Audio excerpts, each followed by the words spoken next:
In this course, we create code for all of our security in our API source code. In real life, this might be not as easy as this course, because we have to write API security codes, while we also should focus on business value that API delivered. That is why there are API management tools on the market that helps us speed up some things. Let's just take a look for public API. Usually, there is some mechanism for accessing API. For example, using certain security token for each consumer. Also, since the API is public, we should limit number of requests allowed per minute to avoid denial of service attack, where one consumer hit API continuously at massive amount. If we implement those two requirements, API token and rate limit, we have to write additional logic for each of our service. To keep consistent behavior among our services, all the written code must use the same logic. Also, depends on how we write the code, there might be either code redundancy or code inconsistency among services. Writing the code itself already time-consuming, and maintain the code means another effort. Tools like Web Application Firewall or API Management helps us in such case. While Web Application Firewall is more in the network side, API Management can offload some of our burden on writing security code. Rather than write the code by ourselves, we can use API Management functionality for adding API security aspect. That way, we can focus our effort on writing business logic for our API. There are many API management tools. Some are open source, while the others are licensed. Some also available on cloud, while the others can also install on-premise. Following are the sample of API management tools. Please note that this list is not covers all API management tools in the market, only some samples. Using API management, we can offload some security code to the API management tools. If you want, I also have a course for Kong API management, which is available in free version. Refer to bonus lecture at the last section of the course to get the discount code.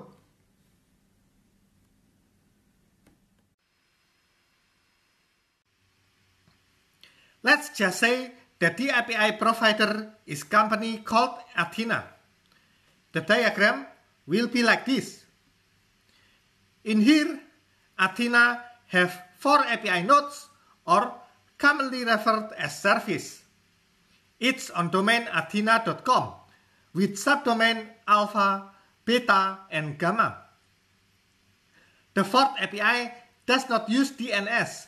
Instead, it uses IP address 111.2.3.4. We will call this API as Omega. Let's assume that this API is not possible to use DNS, so it has to be IP address. Orange apps and blue apps are internal company application. There is also public application and partner application that access alpha and beta. There are some cases that I want to highlight. First, alpha is accessed by public apps. To avoid denial of service attack, alpha must implement logic for limiting hit rate per minute. Also, there are requirements that state that request body in alpha must not exceed 1 megabyte. So, alpha must also implement this logic. So, programmer must also handle traffic control on alpha, not only business logic. Second, partner application accessing alpha and beta. To ensure security, Athena decided to give basic authorization using username and password to each partner to access API. In this case, alpha and beta must refer to same username and password combination for each partner. So, the authorization programming logic for alpha and beta must be the same, and both must refer to same user database. Hence, any logic change to alpha must also be done at beta and vice versa.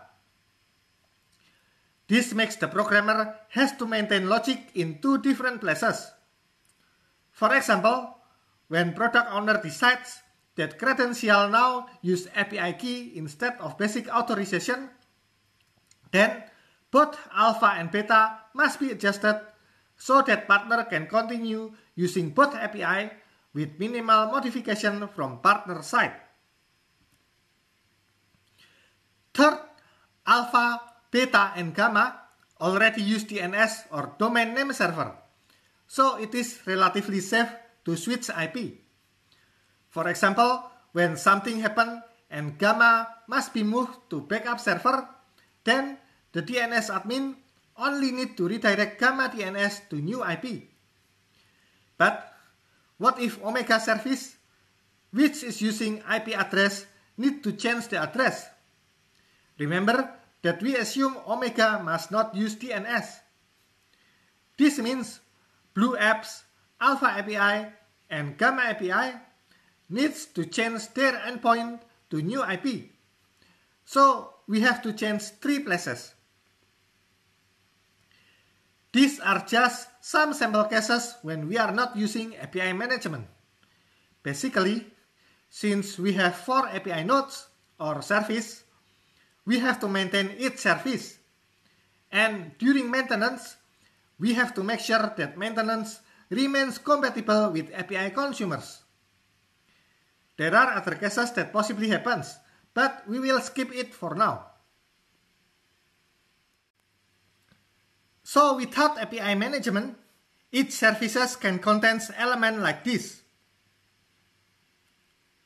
colorful and many boxes. Well, the colors actually represents functionality. So, notice that each service has different business logic.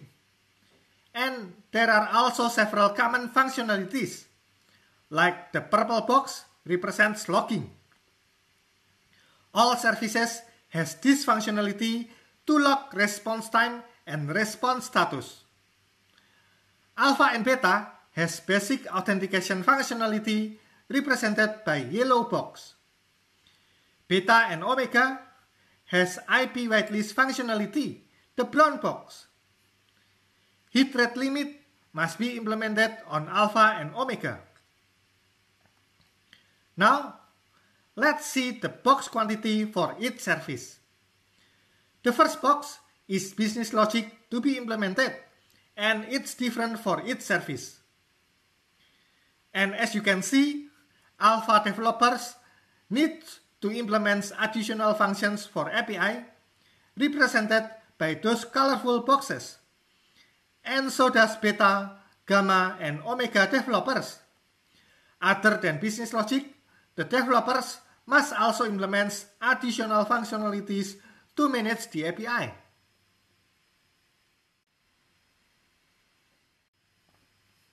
First of all, notice the position of API compared with previous diagram without API management. Alpha and Beta, which previously on edge of firewall and publicly accessible, now sits behind firewall. The only thing that exists on edge of firewall is the API management. So, the security can now be focused on securing API management and less effort for Alpha and Beta. The easiest approach for security is all services, Alpha, Beta, Gamma, and Omega, only allow connections from API management by whitelist IP. Second, the API consumers no longer access API directly.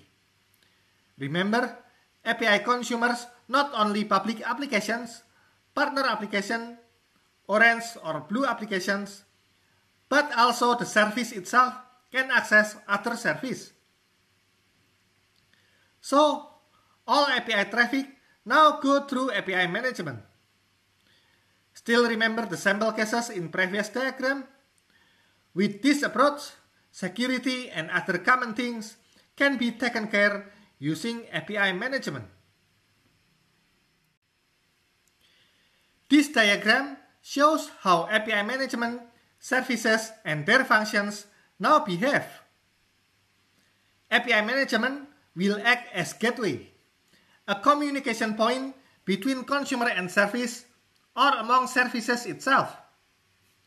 So, each service now can really focus on business logic instead of handling API access, logging, or other common functions.